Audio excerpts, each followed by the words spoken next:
오늘은 이는 요셉의 아들 예수가 아니냐라는 제목으로 하나님의 말씀을 나누겠습니다.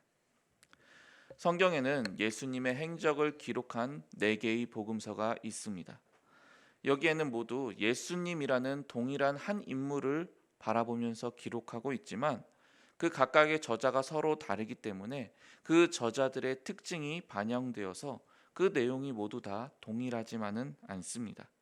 예를 들어 예수님께서 탄생하셨을 때의 이야기, 이건 참 중요한 이야기라서 4개의 복음서에 다 나타날 것 같지만, 그러나 살펴보면 마태복음과 누가복음에만 이 예수님의 탄생 이야기가 등장하고, 마가복음과 요한복음에서는 예수님의 탄생 이야기가 따로 나타나지 않습니다. 당연히 예수님이 행하신 여러 가지 기적들 중에서도 어떠한 것들은 어떤 복음서에 나오기도 하지만, 또 어떠한 것들은 어떤 복음서에 나타나지 않는 것들도 있습니다. 그런데 예수님께서 이 땅에 오셔서 행하신 그 수많은 기적들 중에서 이 4개의 복음서에 모두 다 동일하게 소개되는 그러한 기적이 한 가지 있습니다.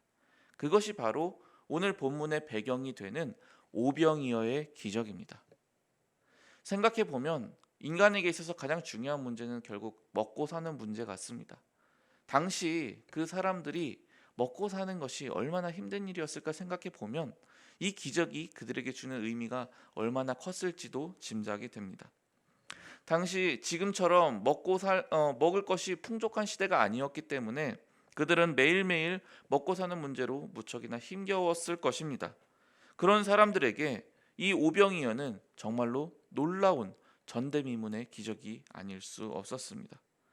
그렇게 수없이 많은 사람들이 다 배불리 먹고 난 이후에 그들은 이 예수님을 왕으로 모시면 자신들이 더 이상 배고프지 않을 것이라고 생각하게 되었죠. 그래서 그들은 예수님을 하루 종일 따라다닙니다. 그러나 그렇게 예수님을 찾아오는 사람들에게 예수님께서는 스스로 자신의 정체를 그들에게 밝히십니다.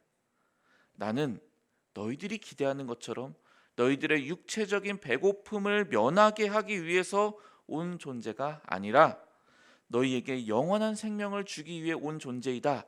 이 사실을 예수님께서는 명확하게 강조하십니다. 이러한 예수님의 대답을 들은 사람들은 그만 실망하고 맙니다. 그들이 원했던 그들의 배고픔을 해결해 줄 그러한 왕이 아니라고 생각했기 때문입니다.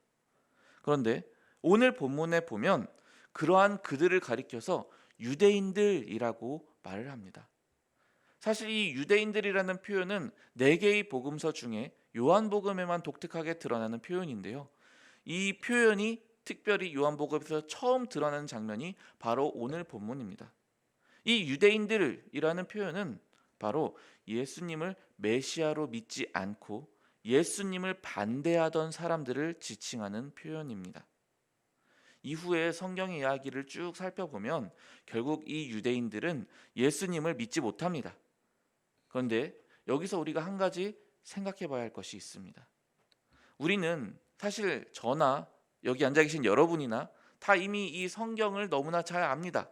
어린 시절부터 이야기로 들었고 또 우리는 이 사실들을 다 진리라고 믿고 받아들입니다.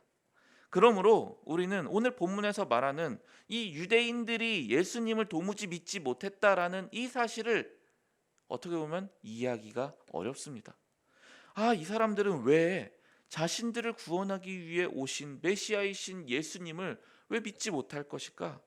이렇게 생각하기 쉽습니다.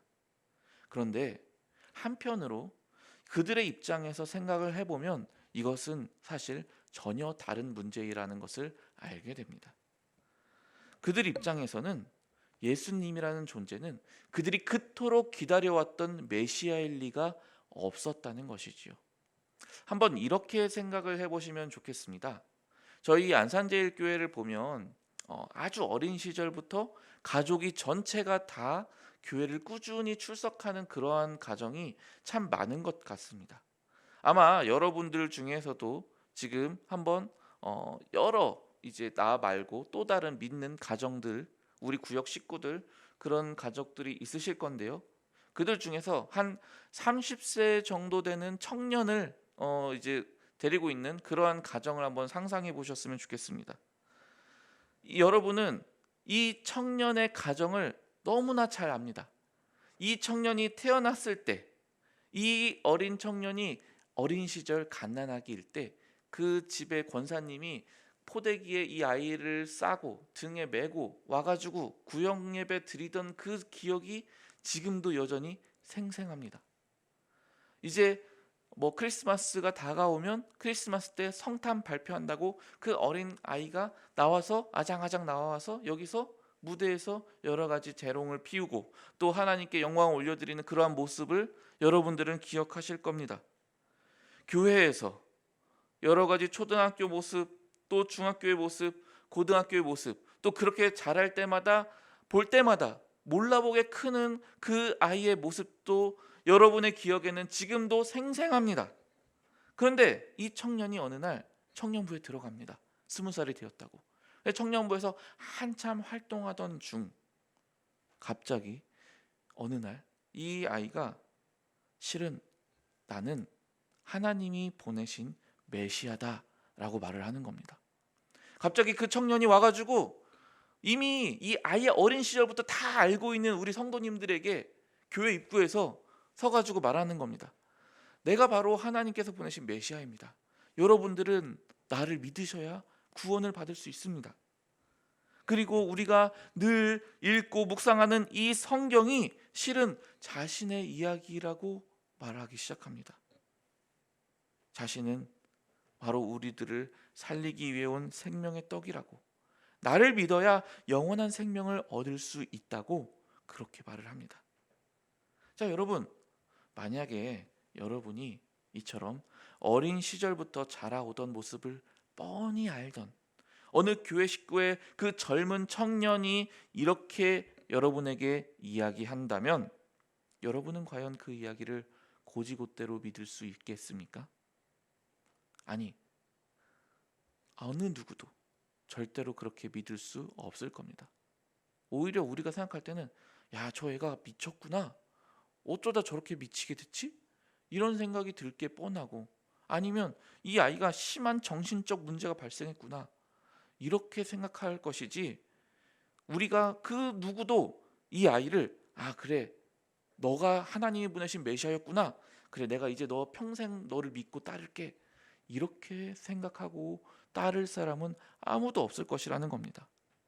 오늘 본문 42절에서 유대인들이 말하는 이는 요셉의 아들 예수가 아니냐라는 이 질문, 바로 오늘 이 말씀의 제목이 가지는 의미가 바로 이러한 것이라는 겁니다. 이들은 생각해 볼 때 상식적으로 결코 믿을 수 없는 이야기라는 겁니다. 어린 시절부터 뻔히 봐왔는데요, 이 아이가 어떻게 먹고 어떻게 자랐으며 어떻게 살아갔는지를 뻔히 다 보면서 살아왔는데요, 이 아이가 어떻게 하나님의 아들이라고 그냥 믿을 수 있겠냐는 말입니다. 그렇다면 이것은 그 당시 유대인들만 믿기 어려운 이야기였는가? 그렇지 않습니다. 예수님이 태어나셨을 그 시기는요, 역사적인 연도별로 보면은 서기 1년 정도로 추측이 됩니다. 예수님이 태어나셨을 때를 기준으로 해서 올해가 2020년이 되는 거니까 예수님이 태어나셨을 때는 지금으로부터 약 2020년 전입니다. 그럼 그 시점에서 우리나라에는 어떠한 일이 있었느냐? 우리나라에서는 삼국시대가 막 시작됐을 무렵입니다. 갑자기 역사 이야기를 해서 죄송한데요, 이때 우리가 가장 근접한 시기에 있었던 일은 어떤 게 있었느냐? 박혁거세가 알을 깨고 나왔던 시절입니다. 여러분은 박혁거세가 알을 깨고 나왔다는 사실을 액면 그대로 믿으십니까? 아마 여러분 중 아무도 사람이 알을 깨고 나왔다는 것을 믿으실 수 없을 것입니다. 비록 우리나라의 역사라고는 하지만 알을 사람이 깨고 나온다? 이거는 상식적으로 불가능한 것이기 때문입니다. 그것은 그저 당시 신라를 세운 이 박혁거세라는 인물이 다른 사람들보다 비범했다는 것을 보다 사람들에게 확실히 인식시켜주기 위해서 꾸며낸 이야기다라고 우리는 충분히 이해하고 있습니다. 그러나 여러분, 이러한 점을 생각해 보면 참으로 이것은 놀라운 일이 아닐 수 없습니다. 우리는 우리 민족의 시조 중 한 사람의 탄생 설화조차도 그저 역사적 인물로서 인식할 뿐이지 그 설화의 내용을 액면 그대로 믿지는 않습니다. 그러나 우리는 박혁거세와 거의 동시대에 있었던 우리와는 전혀 상관도 없는 저 머나먼 중동 지역의 어느 작은 나라에서 우리의 구원자가 처녀의 몸에서 태어나셨음을, 그 청년이 곧 나의 주님이심을 아주 조금의 의심의 여지도 없이 우리는 확실히 진리로 받아들이고 있습니다. 그것을 우리는 진정한 사실로 믿고 있습니다. 그 믿음 때문에 우리는 오늘도 이 이른 아침에 나와서 그분을 높이며 그분을 우리의 하나님으로 믿고 경배하고 있습니다. 사랑하는 성도 여러분, 이것은 우리가 믿고 싶다고 해서 믿어지는 것이 결코 아니라는 말입니다. 인간의 힘으로는 예수 그리스도를 결코 우리의 구원자로 믿을 수 없습니다. 그렇기에 오늘 본문의 유대인들이 사실은 이상한 건 아닙니다. 그렇다면 오히려 이상한 건 바로 우리들이라는 겁니다. 일면식도 없고 우리나라 사람도 아니고 알지도 못하고 듣지도 못했던 중동의 어느 지역에서 잠시 살다가 십자가의 형장의 이슬로 사라져버렸다고 보여지는 그 예수를 우리는 구원자로 믿는 사실, 어떻게 우리는 그분을 우리의 구원자로 믿게 되었다는 사실입니까? 어떻게 그분이 나에게 참된 영원한 생명을 주시기 위해 하늘로부터 오신 생명의 떡이라고 우리는 믿게 된 것입니까? 그것은 오늘 본문 속에서 예수님이 명확하게 말씀해 주고 계십니다. 함께 오늘 본문 44절 말씀을 다 같이 한 목소리로 읽어보겠습니다. 오늘 본문 44절 말씀 다 같이 읽어보겠습니다. 시작. 나를 보내신 아버지께서 이끌지 아니하시면 아무도 내게 올 수 없으니 오는 그를 내가 마지막 날에 다시 살리리라. 아멘. 예수님은 우리의 이 믿음의 출처가 다름 아닌 하나님 자신이시라고 말씀하십니다. 애초에 하나님이 우리를 이끌어주지 않으셨다면 그 누구도 예수님께로 갈 수 없었다라고 말씀하고 계십니다. 우리의 믿음은 그저 내 믿음이 뛰어나서 생겨난 것이 아니라는 것입니다. 우리의 믿음은 오로지 처음부터 하나님의 은혜로 믿게 되었다라고 성경은 우리에게 알려주고 있습니다. 우리는 흔히 믿음에 대하여 착각하기 쉽습니다. 믿음은 곧 내 마음에서 일어나는 일이기 때문에 내가 마음 먹고 선택하면 일어나는 일이다, 이렇게 생각하기 쉽습니다. 그러나 실상은 그렇지 않습니다. 요한복음 15장 16절 상반절은 이렇게 말씀하고 있습니다. 너희가 나를 택한 것이 아니요 내가 너희를 택하여 세웠나니. 우리가 먼저 예수님을 선택해서 믿게 된 것이 아니라 실은 우리가 선택하기 이전에 주님이 먼저 우리를 선택하신 것입니다. 성경은 이 사실을 우리에게 몇 번이고 강조해서 말씀합니다. 에베소서 1장 4절에서 5절 말씀입니다. 곧 창세전에 그리스도 안에서 우리를 택하사 우리로 사랑 안에서 그 앞에 거룩하고 흠이 없게 하시려고 그 기쁘신 뜻대로 우리를 예정하사 예수 그리스도로 말미암아 자기의 아들들이 되게 하셨으니. 아멘. 이 선택은 언제 이루어졌느냐? 이 세상이 창조되기도 전에 이루어졌다고 합니다. 하나님께서 하늘과 땅과 바다와 그 만물을 충만하게 만드시기도 전부터 나를 아셨고 나를 택하셨고 나를 구원하기로 작정하셨다고 성경은 말씀하고 있습니다.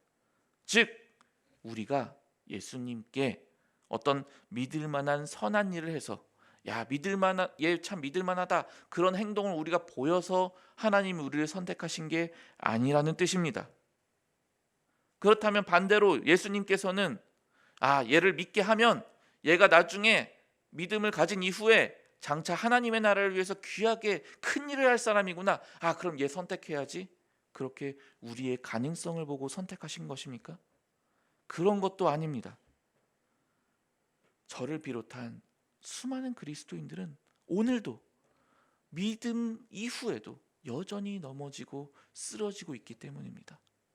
그러므로 주님께서는 우리가 믿고 난 이후에 뭔가를 더 잘할 것이라고 기대돼서도 우리를 선택하신 게 아니라는 겁니다. 어린 시절 사춘기가 한창일 때 저는 스스로에 대한 좌절이 너무나 컸습니다. 그래서 저는 그때 정말로 울면서 이런 기도를 드린 적이 있습니다. 하나님, 왜 저를 선택하셨습니까? 저기 있는 저 친구를 좀 한번 보십시오. 만약 저 친구가 교회를 다녔다면 엄청 잘 믿었을 거예요. 저처럼 엉터리로 믿지 않았을 거라고요. 그리고 주님, 저기 저 친구는요, 만약 주님께서 쟤를 선택하셨다면 공부도 잘하고 성실한 아이이기 때문에 아마 주님께서도 엄청 기뻐하셨을 겁니다. 그런데 하나님, 왜 저렇게 대단한 아이들을 제쳐두고 왜 하필 저를 선택하셨습니까? 그 선택의 이유를 저는 도무지 알 수 없었습니다. 근데 가만히 보면 이건 저에게만 해당되는 이야기가 아니었습니다. 성경에 나오는 이야기들이 온통 다 그런 이상한 선택의 이야기였습니다. 야곱과 에서라는 두 형제가 있었습니다. 에서는 비록 꾀는 적었을지 모르지만 그는 정직했습니다. 아버지가 사냥해서 가져오라고 하니까 그 말을 곧이곧대로 믿고 가서 힘들게 사냥해서 가져옵니다. 나중에 동생 야곱을 용서하는 모습을 봐도 그는 인간적으로 마음이 참 좋았고 넓은 아량을 가진 그런 훌륭한 사람이었습니다. 그런데 하나님은 그를 아니라고 하시고 마치 사기꾼과 같은 비열한 야곱을 선택하십니다. 술에 취해 잔뜩 취해서 벌거벗은 채로 드러누워져 있는 노아를 하나님은 의인으로 선택하셨습니다. 젊은 시절 욱하는 자신의 성격을 못 이겨 사람을 죽이고 한평생 도망만 다니고 더부살이만 하다가 인생에서 아무런 것도 남기지 못한 채 80세 노인이 되어버린 모세를 하나님은 선택하셨습니다. 오늘 본문의 유대인들만 보아도 마찬가지입니다. 본문의 유대인들은 당시 최고의 지식인들이었습니다. 훌륭한 경건 생활을 행하던 예루살렘의 최고 지도자들급이었습니다. 그러나 하나님은 그러한 사람들을 선택하신 것이 아니라 가난한 촌동네 갈릴리의 어부들을 주님의 제자로 선택하셨습니다. 그 선택의 기준은 우리로서는 헤아릴 수도 없고 이해할 수도 없습니다. 왜냐하면 세상이 선택하는 기준과 너무나 다르기 때문입니다. 그러나 하나님은 그 선택을 기뻐하셨습니다. 하나님의 은사와 부르심에는 조금도 후회가 없으시다고 말씀하셨습니다. 그 우리의 상식으로는 이해할 수 없는 선택이 있었기 때문에 저와 여러분은 오늘 지금 이 자리에 앉아 있을 수 있게 되었습니다. 저는 몇 년간 청년부를 섬기면서 개인적으로 무척 가슴 아픈 사실이 한 가지 있었습니다. 지금 이 시대는 여러분들도 아시다시피 너무나 취업하기 어려운 시대입니다. 한 명의 청년이 어느 직장에 들어가기 위해서 수백 통의 이력서를 써야만 합니다. 그 중에서 면접 보라고 연락 오는 곳은 불과 10군데도 되지 않습니다. 그런데 가서 면접을 보면 무슨 이야기를 듣는지 아십니까? 넌 세상적으로 왜 그 학교밖에 못 나왔냐? 너 가정에 돈이 얼마나 되냐? 요즘 같은 시대에도 여전히 그러한 잣대와 기준이 횡행하고 있습니다. 부모님이 가진 재산을 평가하고 출신 대학교를 평가하고 언어 능력을 평가하고 외모를 평가하고 사는 지역을 평가해서 그 아이의 가치를 잣대를 들이댑니다. 그러다 보니 우리 청년들은 어느덧 자신의 가치를 세상의 기준으로 인식하게 되었습니다. 강남에서 살지 못하면 나는 별 볼 일 없는 존재. 수도권 대학 출신이 아닌 사람은 아닌 청년은 나는 별 볼 일 없는 존재. 그렇게 자기 패배의식에 사로잡히게 되었습니다. 이것은 청년들만의 이야기가 아닙니다. 일반 그리스도인들 성도들에게도 동일하게 적용하고 있습니다. 가진 재산이 많은지 적은지, 아파트를 소유하고 있는지 아닌지, 그 아파트는 강남에 있는 것인지 수도권에 있는지 비수도권에 있는지, 평수는 몇 평이나 되는지, 자녀는 좋은 학교를 다니는지, 좋은 직장에 나가고 있는지, 며느리는 좋은 직업을 가지고 있는 사람인지, 이러한 세상적인 여러 가지 기준과 잣대가 마치 나의 진짜 가치인 것처럼 그렇게 우리는 착각하며 살게 되었습니다. 그러나 사랑하는 성도 여러분, 우리의 가치는 세상의 잣대로 매겨질 수 없습니다. 하나님은 이미 저와 여러분을 하나밖에 없는 외아들보다도 더욱 가치 있는 존재로 여기셨습니다. 그랬기 때문에 그 아들을 우리를 위해 기꺼이 주셨고, 그분을 믿을 수 있는 믿음 또한 우리에게 주신 것입니다. 그러므로 세상이 여러분을 어떻게 무엇이라고 평가하든 그것은 거짓일 뿐입니다. 그것은 진실이 아닙니다. 그러므로 사랑하는 성도 여러분, 그 거짓말에 속지 마시길 바랍니다. 가진 돈이 없다고요? 내가 이룬 일이 없다고요? 그것이 나의 가치가 될 수 없습니다. 우리의 가치는 오로지 우리를 창조하시고 우리를 위해 자신의 아들을 기꺼이 내어주신 하나님만이 온전한 가치를 매겨주실 수 있습니다. 다시 한번 말씀드립니다. 더 이상 마귀가 속삭이는 세상의 가치에 속지 마시기 바랍니다. 그 세상의 가치에 휘둘리지도 마시기 바랍니다. 여러분은 하나님께 있어서 그 무엇과도 바꿀 수 없는 가장 소중한 존재들입니다. 이 시간 함께 기도하겠습니다. 우리를 사랑하사 우리를 위해 자신의 아들까지도 아낌없이 보내주신 하나님, 우리가 스스로를 돌아볼 때에는 아무 가치도 없는 것처럼 느껴질 때가 많습니다.